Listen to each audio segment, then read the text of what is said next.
बिहार के झंझारपुर में चुनाव से एक दिन पहले मधुबनी पुलिस को मिली बड़ी सफलता। पुलिस ने झंझारपुर संसदीय क्षेत्र में पैसे बांटते हुए एक व्यक्ति को गिरफ्तार कर लिया।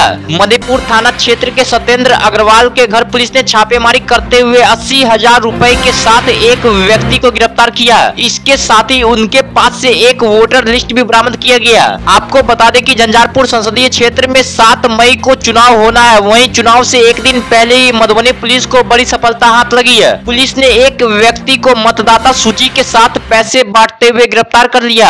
मधुबनी एसएसपी सुशील कुमार ने पूरी जानकारी दी है। मधेपुर थाना क्षेत्र में सूचना मिली थी कि एक व्यक्ति है जो कि वोटरों को पैसा बांट रहे हैं अपने घर पर ही बुला कर। इसकी वेरिफिकेशन के लिए थानाध्यक्ष को भेजा गया था।